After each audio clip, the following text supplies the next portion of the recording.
Hello everyone, this is Vinnieart. I am a former lead designer at McFarlane Toys and a comic book creator. And today we are reviewing all three Spider-Men from No Way Home. I've been meaning to do this for a while. I haven't had a chance.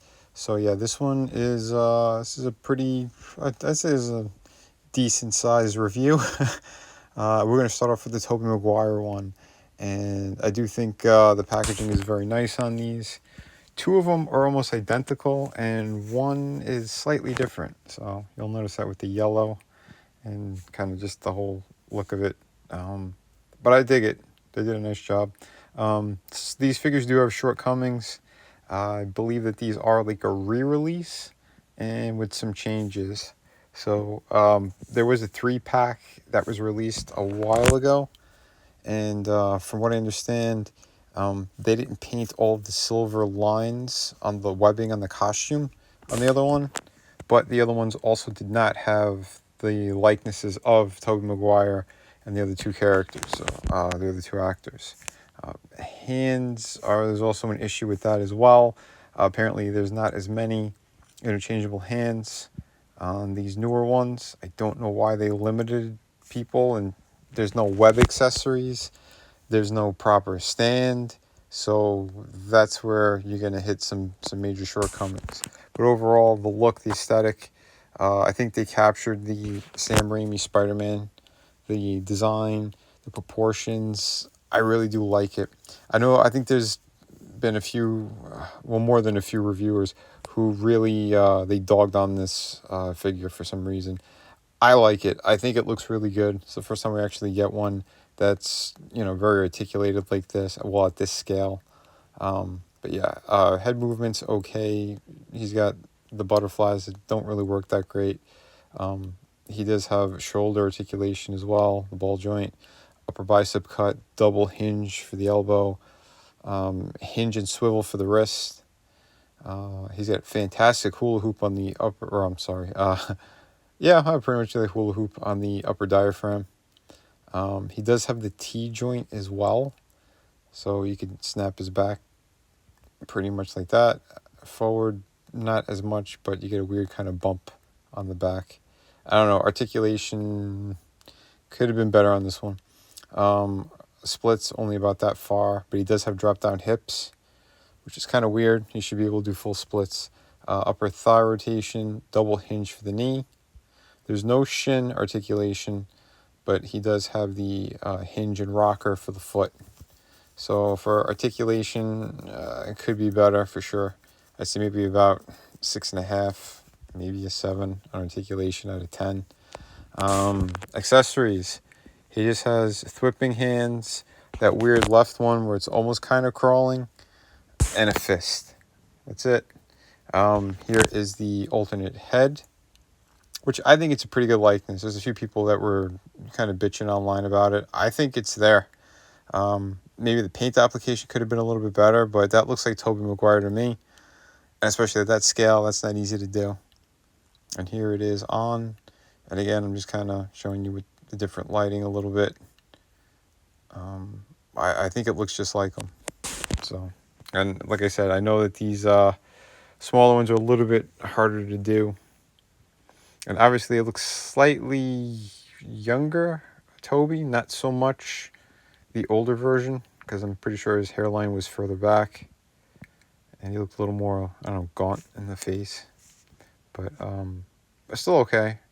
You get slightly different articulation with the head. For some reason, it seems to go back further with the unmasked version. But there you have it. Like I said, I want to give you a better look at him. I think it looks good, though. The proportions on it are very nice. Again, the painted spider webs, the whipping hands, that's cool. But he needed extra hands. I think all of them should have came with at least 6 different hands. 3 different pairs. But they could have put even more in there. Come on, it's Spider-Man. And there's no web accessories whatsoever, which is another bummer. The stand he's on right now, again, is one of those crappy McFarlane ones. But again, for the reviews, it does the job.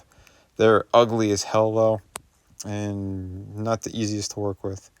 But, yeah, I got him balancing pretty good. So there you go. Like I said, just to give you slightly different poses and different ideas what you can do with your figures. Here it is with the mask version. And like I said, I do think it's a pretty solid Sam Raimi Spider-Man figure. So I'm going to break down each one of them as well when I do the Vinnie's verdict. You'll get a number out of 10, what they're going to get. So stay tuned towards the end, and I'll give you my, kind of my views on these. Next up is the Andrew Garfield Spider-Man.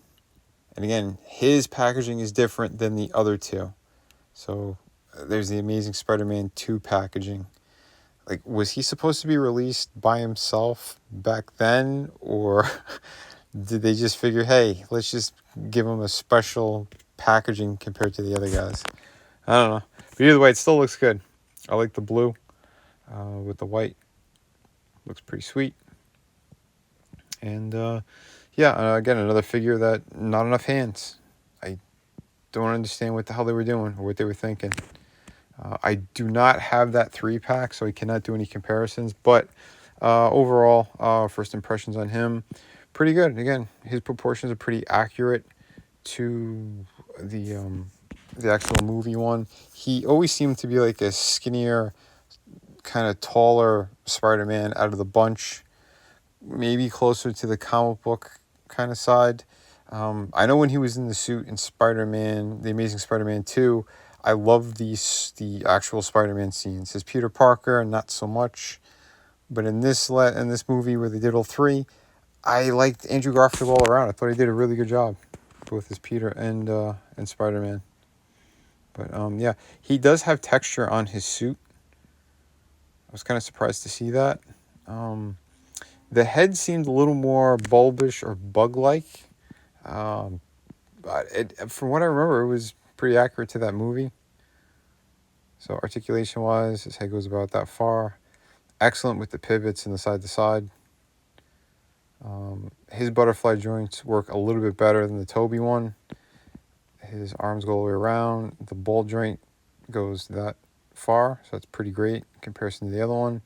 Like I said, upper bicep, double hinge for the elbow, swivel with the hinge for the wrist. He also has kind of the hula hoop diaphragm action. Not as extreme as the Toby one, but still pretty good. He does have the T joint as well, and you could also kind of break his back. Forward, not as great, but still kind of okay. The bump on his back doesn't stick out as far as the Toby one. He does have splits that go slightly further than the Toby one. Also drop down hips. I believe all three of them have drop down hips. Upper thigh rotation, double hinge for the knee. He could kick his own ass. Again, no articulation on the shin. Same with all three of them. They don't break up the sculpt. He does have the swivel and hinge for the foot as well. Accessories: whipping hands. At least he has 2 of those. Again, the closed fist and that really awkward left hand. His head sculpt, I think it looks pretty damn good. He does have a lot of kind of bushy, wavy hair. But the face is there. I think his likeness is pretty damn spot on. So I'm just going to show you guys. This is what it looks like on. Again, fairly simple. They just pop them off and swap them. But with his head on, I don't know, his body looks, I don't know, his traps and shoulders like a little extra beefy. But it's okay. I mean, he should be happy, the actor.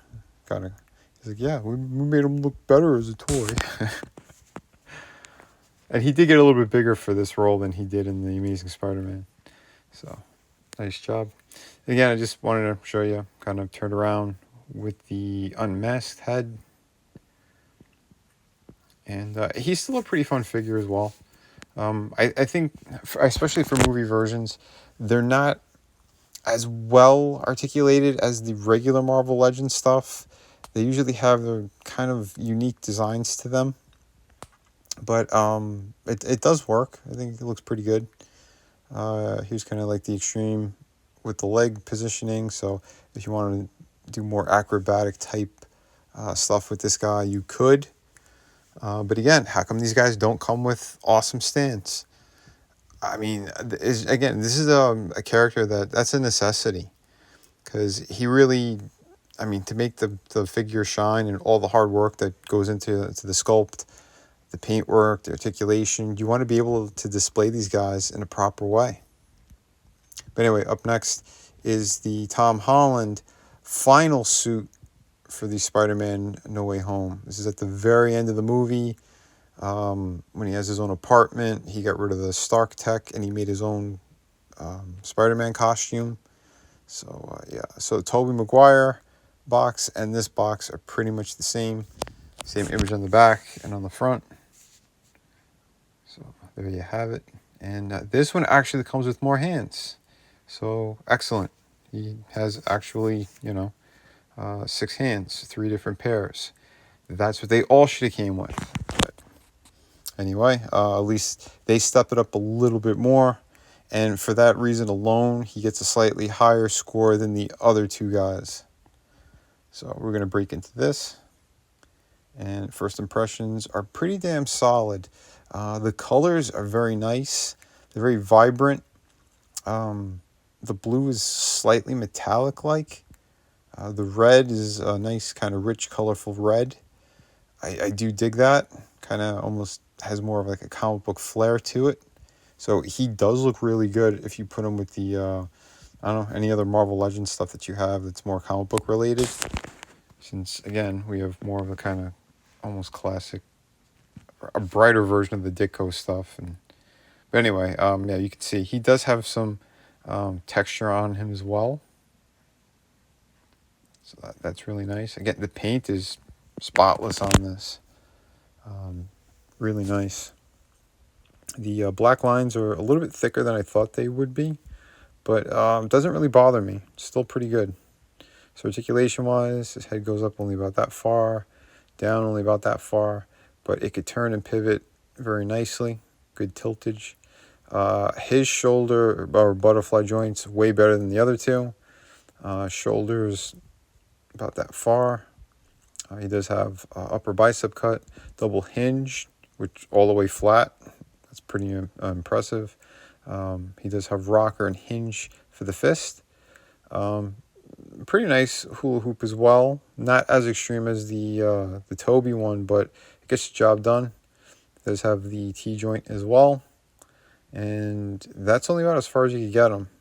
Forward a little bit better, which is kind of odd. They could have put a ball joint on the bottom as well. Splits are only about that far. They are drop down hips as well. Upper thigh rotation. Double hinge for the knee. He could kick his own ass, just like the other 2. Again, no articulation in the shin. He does have rocker and the hinge for the foot. No toe articulation whatsoever on all 3 of them. He does have wall curling hands, closed fists, and thwipping hands. So at the very minimum, that's what every Spider-Man figure should come with. Here is the Tom Holland head sculpt. And this is fantastic. Probably the best Tom Holland head sculpt at this scale for Marvel Legends. I know SH Figure Arts, I believe that they have their own as well. And usually their likenesses are a lot better, but this is pretty good. And I know a lot of them, they're getting better with the kind of real scan technology and the digital painting that they do for the faces. But all in all, with the head on, we never saw this in the movie, but we've seen him maskless in the other costumes. And this is pretty spot on. I got no complaints. Proportion-wise, I think he has better head movement with the unmasked head as well, further back. So, pretty good. And again, you get him into some very, very nice poses. He's out of the 3, he's probably the one that you could pose the best out of the 3. He's a little bit more range, and yeah, I think it just works. The midsection, if they had engineered that a little bit better, the diaphragm kind of half ball joint on top, and then at the waist, I think that would have been the smarter move. That way you have double ball joints and way more movement that you could get with these guys instead of the T joint.